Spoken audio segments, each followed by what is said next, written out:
Hello Shello, and welcome back to another fabulous episode of Nellyville Reviews Drag Race. Let's hop right into it. We are here to review Drag Goons, and today we are reviewing episode 2 of Drag Race season 18. If you didn't see episode 1 of Nellyville Reviews, go ahead and go back and click through. If you want to hear a podcast version, that is also available this season. So, episode 2, Q-pop girl groups. The girl group episodes are usually some of my favorites. And I know you say, Chanel, why are you saying usually? Look, we will get into it. So off the bat, so the beginning of the episode starts with after the eliminations, right? And Jane Don't is very sarcastic about no one going home. She's all up in the confessional, like, yeah, week 2, nobody loved. Girl, look, you were in the top, easy for you to say. Look, the girls spent a lot of money on the packages. They put a lot of work and things into it.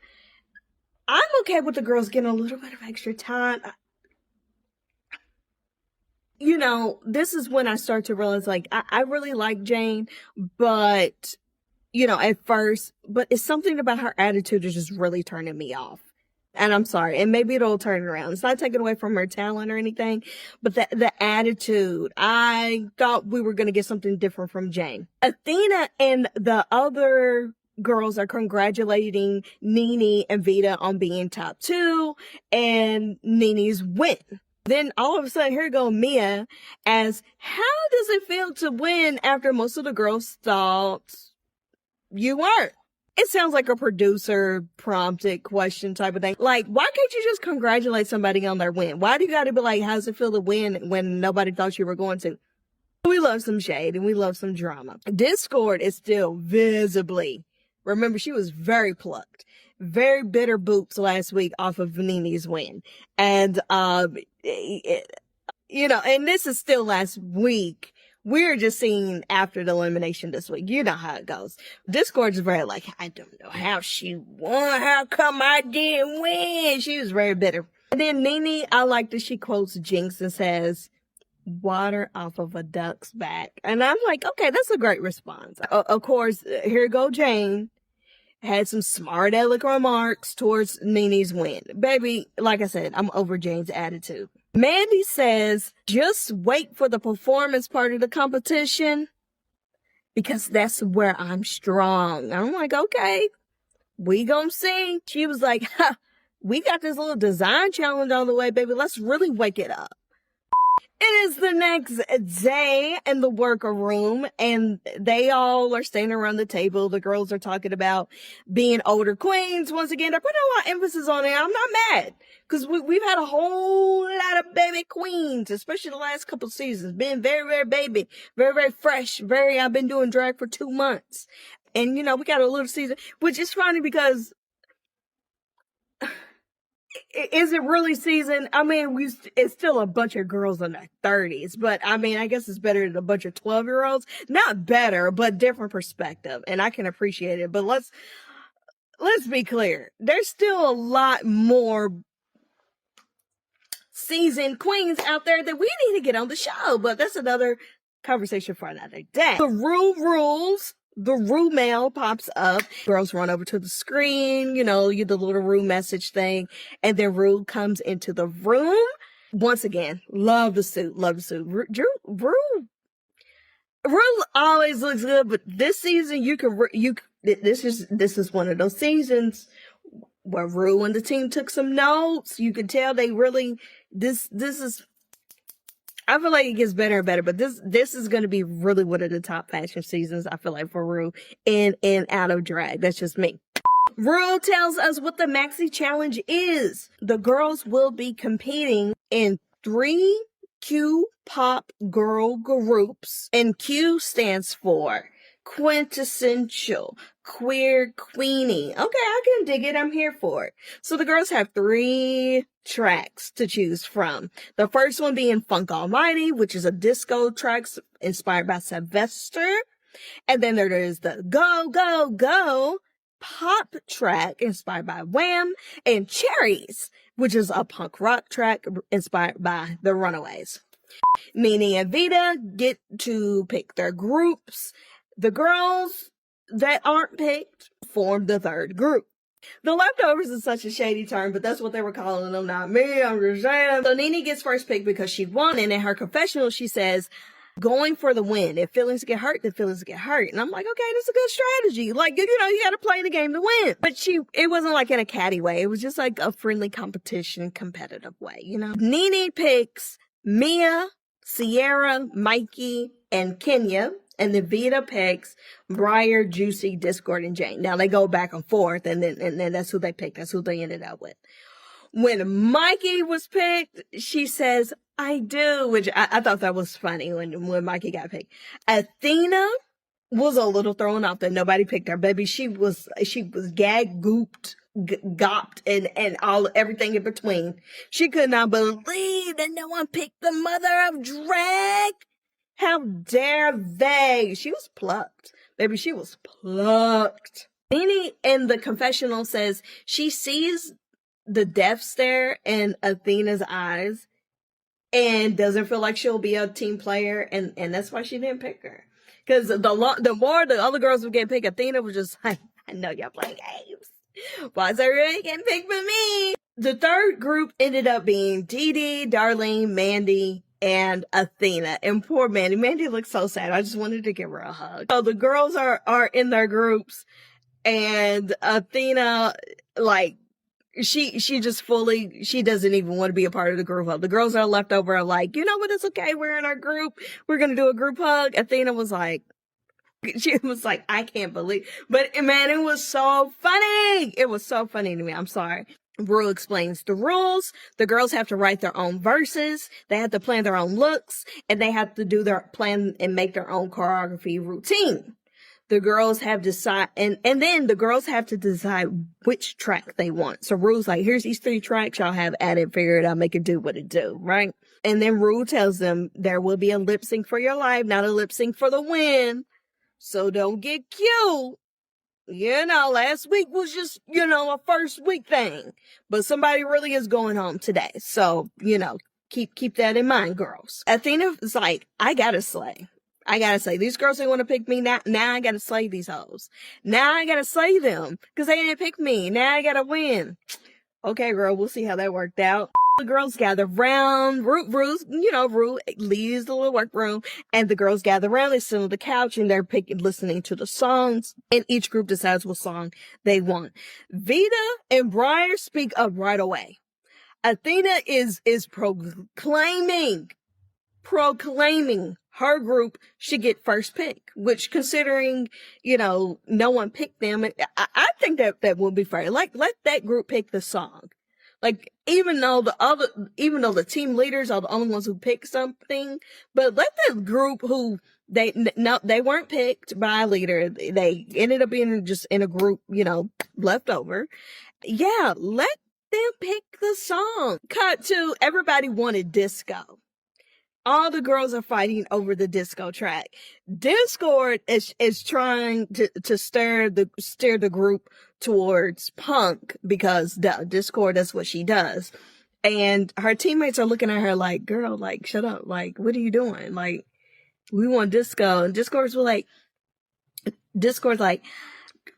I think that our group would do good with punk, but, honestly, like, I'm okay with whatever the group wants and blah, blah, blah. And whenever there's a divide on the decision of what the girls want, the girls are like, well, your group's not all on the same page. And since we all want the track, then it's skibidi boppity boo. And Dee asks her, so, Discord, are you fine with Discord? And Dee knew what she was doing when she asked Discord the question, because she knew Discord was like, well, actually, I want punk. And everybody's like, girl, like, shut up. Like, what are you doing? That's how they're looking at her, at least. You know what I'm saying? And then in the confessionals, Jane and some, they had some words or whatever. So then, while all the groups are fighting and everything, Mikey speaks up for her group and claims the pop song while the other groups are arguing over disco. Dee's like, like, no, wait a minute now. You don't get to just claim, which is a smart thing. Look, everybody's fighting over the same song. Quick, let's just pick one of the other two, and then let the two standing teams duke it out for that song. So at least we had control over the song that we picked. So that was smart of Mikey to be like, hey, y'all just want to go for the, right? Athena asks why her group can't pick the song, and Vita says, because you're the leftovers. And I was like, okay, Vita, that was a little much. That was a little much. You didn't have to. And I felt like this was a little unnecessary. I wasn't going to say anything, but there's something about Vita that I'm starting to be like, something's a little off with the personality, and I don't know how I feel about it. I'm not sure if it's cockiness or just her being grand or a mean girl, but something about Vita. At this point, Athena and Vita are really going at it. The girls are arguing over this disco song, and then Discord steps in and is just like, girl, like, it's really not that deep, like, let's just take Punk, like, let them have it, like, da da da da. Briar, it also tells the team, like, let them have it, they need it more, they want that song so bad, let them have it, we can slay any song. Vina tries to, so they ended up letting the other group have, Athena's group have the disco, and then the Vita tried to be like, well, actually, y'all, I really wanted Punk, but I just wanted to get in Athena's head and make her think I wanted disco. I think she's lying. I think Vita just said that because she lost the song that she fought for and was trying to save face and try to tell the other girls, this is the track that I really actually wanted. Which it should be the track you wanted. Then you say you had like emo and like grunge backgrounds, girl. Like, you should have been fighting for the Punk track anyway. Girls get to work, and Mikey overhears Vita telling this alleged chess game that Vita is playing. Girl, ain't nobody buying this chess game. I mean, maybe she really did want Punk. I'm not buying it. I think she was just writing fairy tales. Me, honestly, personally, Vita tries to mention, yeah, I really wanted Punk because like I have a background in Punk, and I'm like, okay, Mary, sure. I also find out that Jane has some Punk background as well.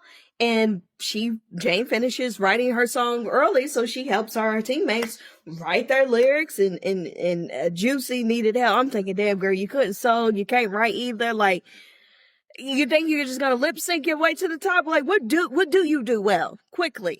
Other than like dance. And then here go Discord asking Jane for help. I'm like, girl, you fought for Punk. You talking about I play guitar and a rock alternative band, a punk band, and this is what I do. And you're asking her for help. Look, it's nothing wrong with asking your teammates for opinions and help and make sure y'all are cohesive, but it was giving. Come on, girl, step it up. There goes Nene. Nene claims that her voice is still messed up from the Scream mini challenge from the first week. And then Athena's like, maybe it's karma for not picking me. I don't know. Now, look, Nene losing her voice. Do I think that she was actually having voice issues? Yeah, sure, maybe. Do I think she was milking it? Yes. I feel like you could still turn out a good vocal recording, a good vocal performance. Like, if you had to shift more from like singing to like rapping or like talk singing, I feel like you could have made it do what it do. I feel like she was relying a little too heavily on, oh, my voice. I just don't have, I'm like. So now it's time for the choreo rehearsal. So the pop group goes first. It was very good. I mean, the rehearsal was good, which you expected that because of Mia Star's background. You know, she's toured with all these artists. She's a professional dancer and blah, blah, blah. The punk group goes second. Juicy takes the lead, which, of course, because of her background. And her group kind of naturally looks to her because of her dancing and all that. The group seems to be struggling a little, especially Discord. Poor thing, which I'm not surprised because our runway walk last week, and yeah. So the third group up for rehearsal was the disco group. Athena, and of course Athena took the lead. Of course, that was just natural. And then Dee Dee wants to insert herself and have some, look good. You've got ideas, speak up, speak out. Closed mouth don't get fed. Darlene is struggling. But she has a very positive attitude and a laugh. You know, if nothing else, Darlene's going to give you a laugh. It's time for the recording with Michelle Visage. The recordings are always funny because you never know what you're going to get. Vita goes first. It was okay. Felt like she was kind of holding back a bit. Jane, I didn't really have notes. She didn't get notes from Michelle. I didn't really have notes. It seemed like it was a solid recording session. Dee had very good energy. Athena fell asleep while everybody else was doing their thing. Darlene really went for it, and then that long note that she held out was pretty funny. Kenya says that she led the praise and worship team at church, and it helped. And then here, Nene, they showed Nene, and she struggled. It was a struggle bus with her voice, and she started to get in her head because she was struggling, and so they had to take a break from Nene, and then they let Mikey go. I think that Nene was just in her head from Jump Street for whatever reason. Maybe she's not comfortable recording in front of people, or not. Maybe she's not confident in her vocal performances or singing or writing or whatever, or, you know, she might feel like she has a target on her back because of her win last week or whatever. I don't know, but I feel like she was really leading into the voice thing. Who's to say? Maybe her voice was really messing with her. I don't know. So we move on to Elimination Day. Yay, yay, it's Elimination Day. So the girls walk in. Dee Kiki's with Nene about being from Monterrey, Mexico.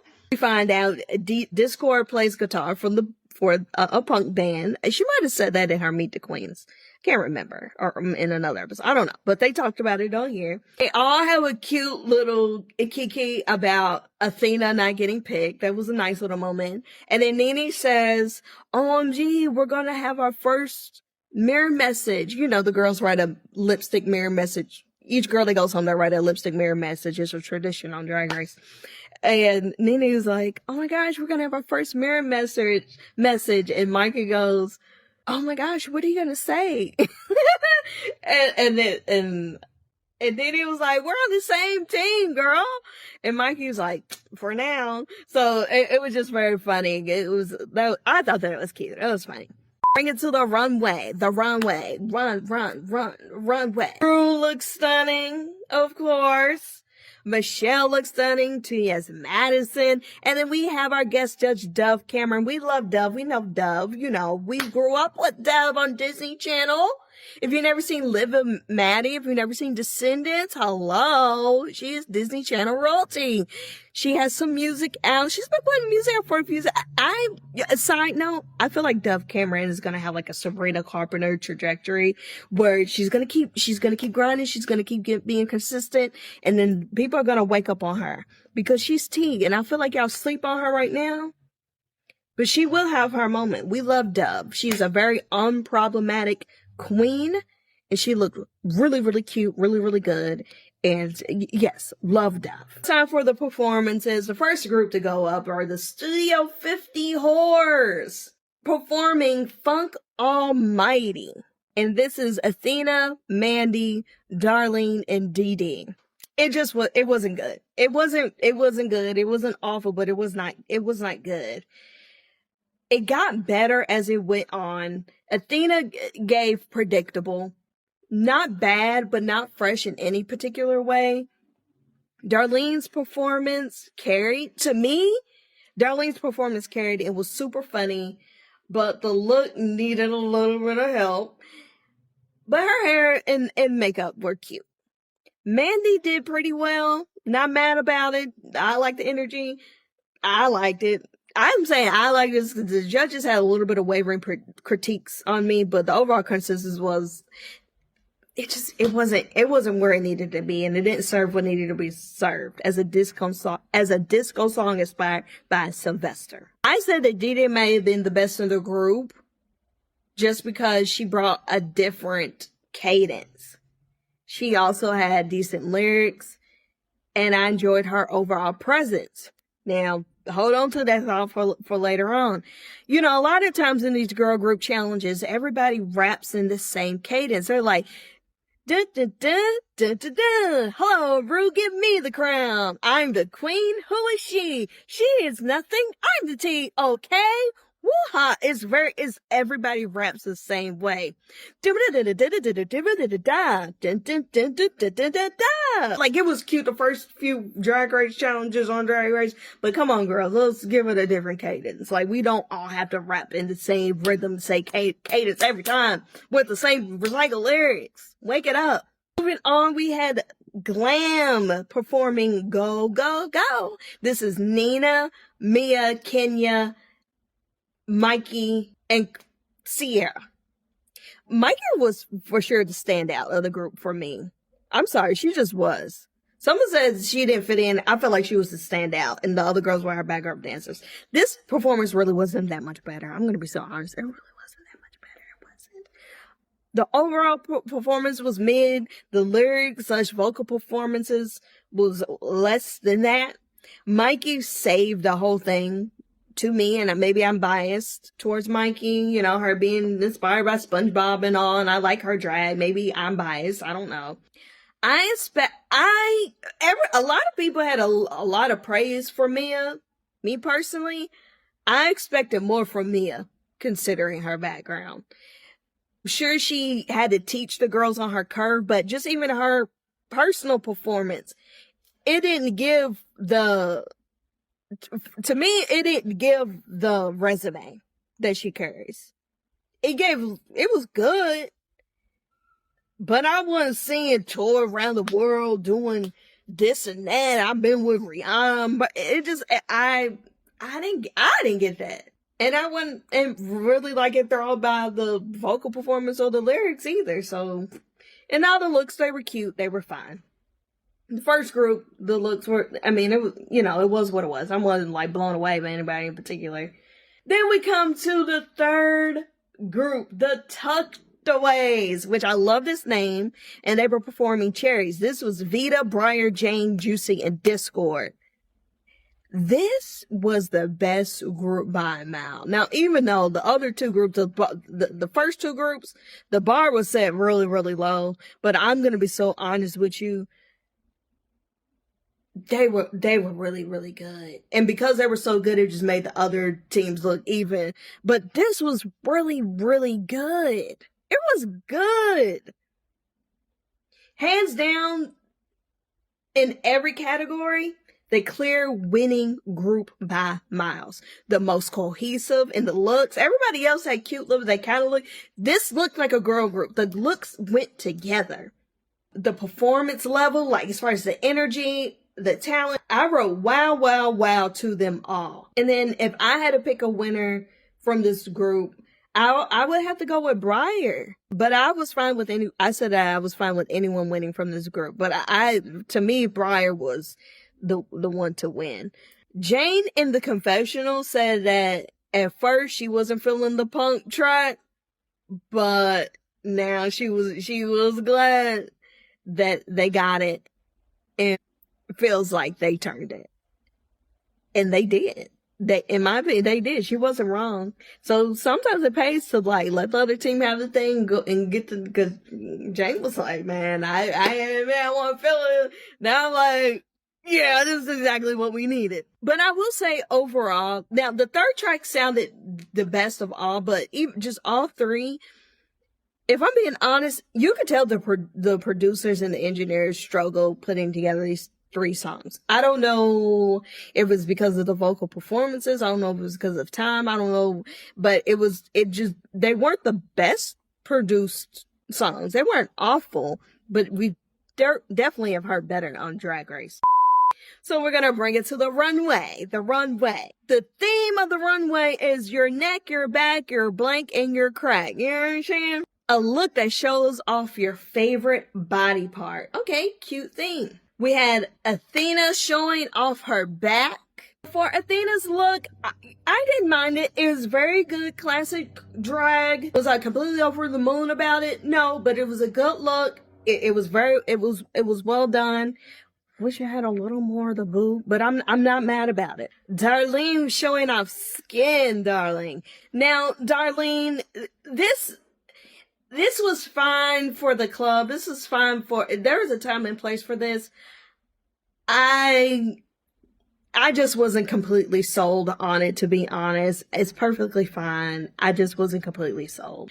And I promise you, those are the SpongeBob socks that come in Halloween costumes. If that's not what those are, I think, because I have the same ones. They're actually leg warmers. But anyway, I just think, and if it is, no tea, no shade, no lemonade. But I think that is what that is. Mandy showing off face. She got a lot of flack for this look. I like the campiness of it. I see what people were saying that it's confused. She's supposed to be like your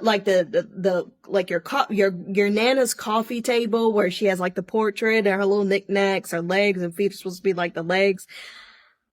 I think it's goofy funny. I don't mind it.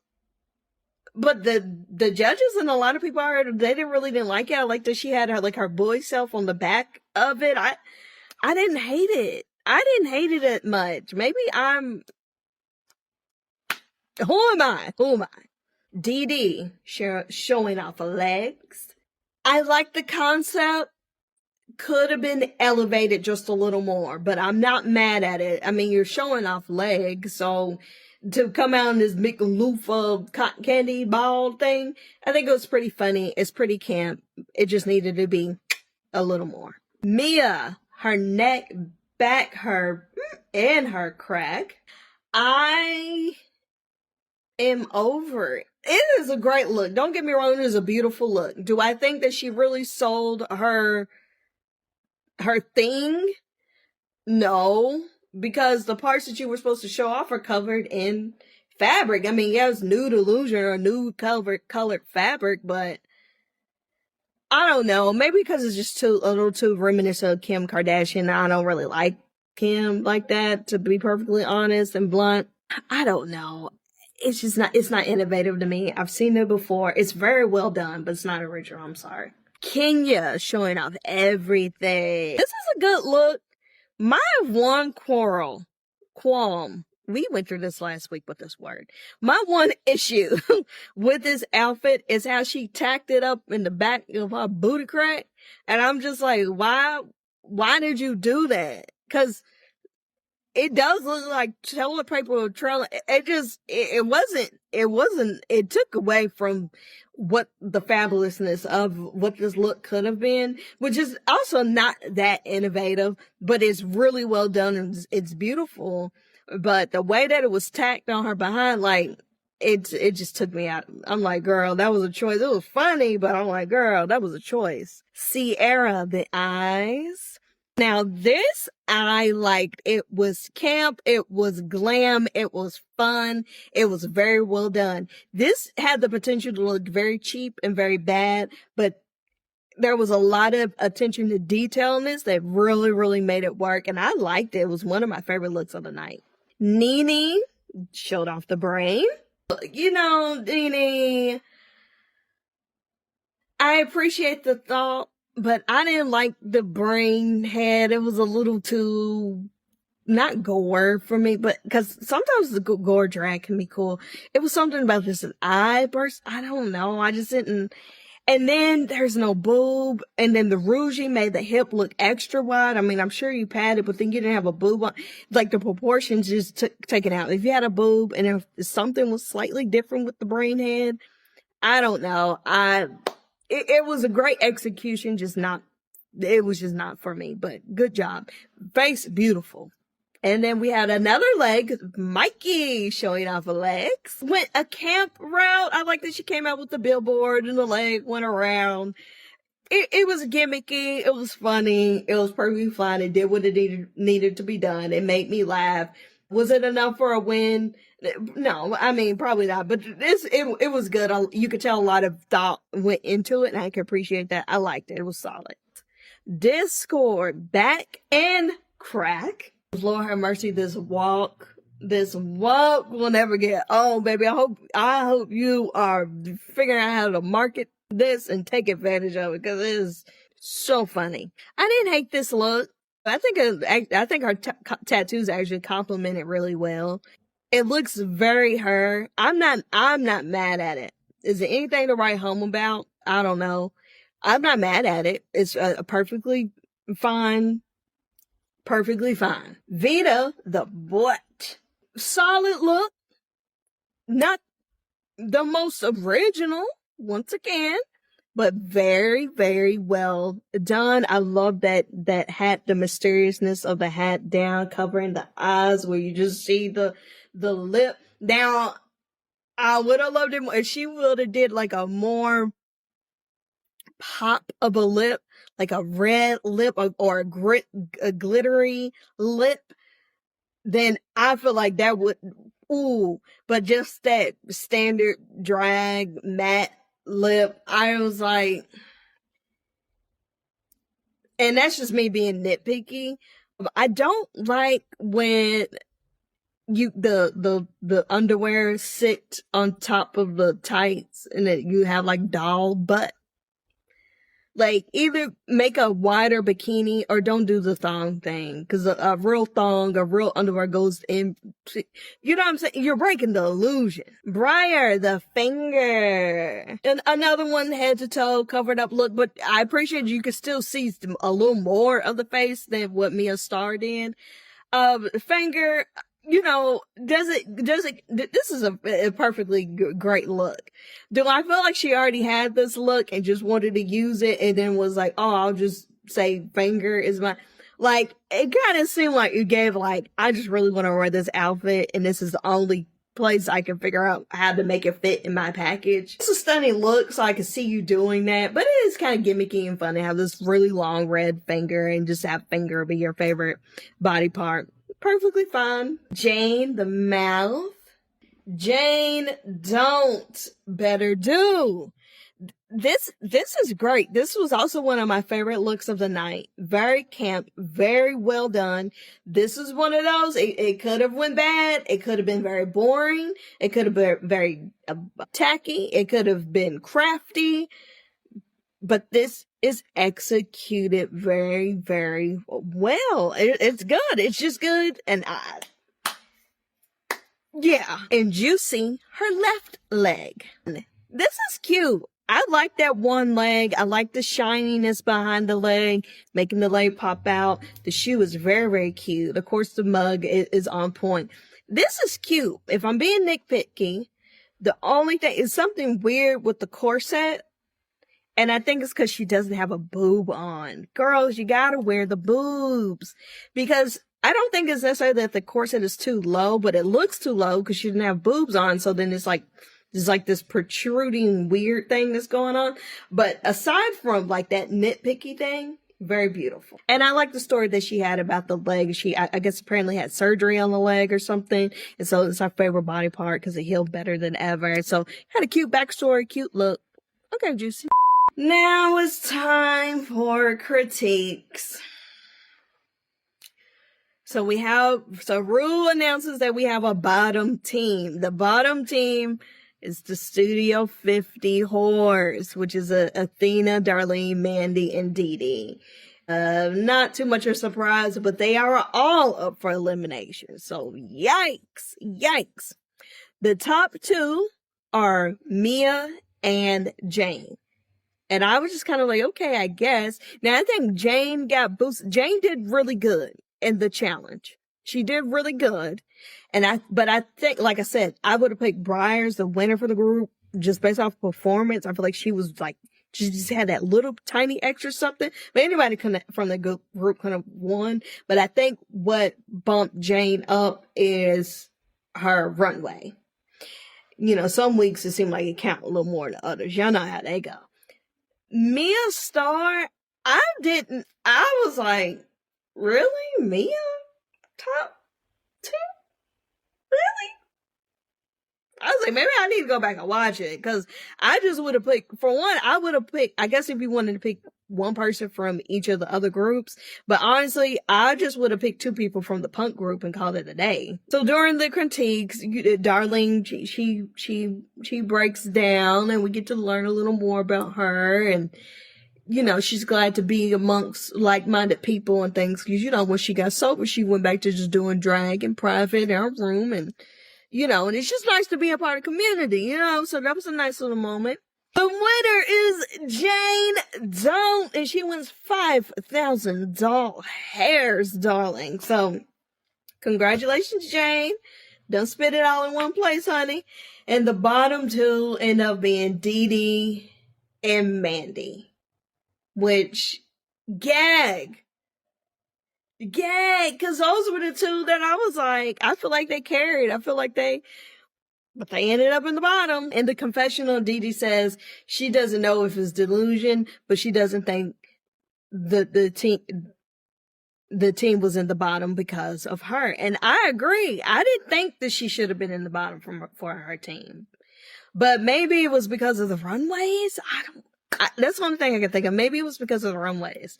Definitely couldn't have just been because of the performance. So the girls lip sync to Too Much by Dove Cameron in front of Dove Cameron. And, lip sync for your life is already nerve-wracking, but then when you got to do it in front of an artist. Like last week, the girls had to do a Cardi B song, Enough, in front of Cardi B, and it's just like an extra layer of like, oh God. This is the first lip sync for your life of the season, and the editors really did a great job. And when they did the back and forth of like, between Mikey and Jane introducing the lip sync in their confessionals, the editors really the editors are just really editing this season, like in a good way. They're really giving production, honey. It's good. It's just good. In the lip sync, Mandy did what needed to be done. Mandy struggled. She had that table on, her arms was all tied up, so she had to take it off. She struggled to try and get it off, and unfortunately, when she took it off, the wig fell off too. But the show went on. But Mandy put on a show. She is a performer. She fought for her life. Now, Dee Dee did okay, but she just didn't fight that hard to me. And, it's hard to be in the headspace, and you already feel like, how am I even in the bottom? And I feel like maybe her outfit was holding her back. But if if Mandy can rip off a whole table, honey, you can rip that loofah up, destroy the outfit, honey. Fight for your spot in the competition. Also, can I just say, I love this moment that Dove is having watching the girls lip sync to her song. She's just so you can tell she's just having wow, I can't believe it type of moment. And then T.S. Madison grabs her hand and she's like, that was such a cute little wholesome, I can't believe this happening moment. It was cute. So Dee Dee goes home. And I don't think she should have been in the bottom two, but she did not win that lip sync. So if we're going off lip sync, Mandy clearly won. She fought. And so that's that. So Dee Dee, I definitely think they're going to be calling you back for an All-Star. So I'm looking to see you, girl. I really like you, and I can't wait to see more. And you're first out, so you're the pork chop of the season. So hey, nobody can take that away from you, girl. So that wraps up episode 2 of Drag Race. Let's talk about a little bit of Untucked, darling. Now, in Untucked, first of all, let me just say, Juicy was going through it way more than Athena was last week. Because, Athena's in the bottom this week. And Juicy was really going through it. I'm thinking, sweetie, your grandmother, she didn't give a damn about you being in the bottom last week, but whatever. Briar seems very emotional, too. I don't know why. And they didn't really talk about it. I'm like, why are you emotional, girl? Like, it can't be because Athena's, but I don't know what she was emotional for. Brian had a lot to say about Athena while Athena was on stage. Now, I was like, let's see if you keep that same energy. Okay, when Athena actually gets back here, are you going to have all this to say? What's good, Mary? Let's wake that up. Now, when the girls who were on stage to get to the critiques come back, to the workroom, Jane says this was the challenge that she was most apprehensive about because she's not a very 5, 6, 7, 8 type of girl. And I'm like, well, you did well, Mary. You did well, and now it's out of the way. So if this is what you was most nervous about, we should only see you going up for her. Hello. They talked about Rue asking if the disco group had a leader. And Dee Dee was like, well, you know, we all were in charge of different things, but Athena was definitely like the main leader in more parts.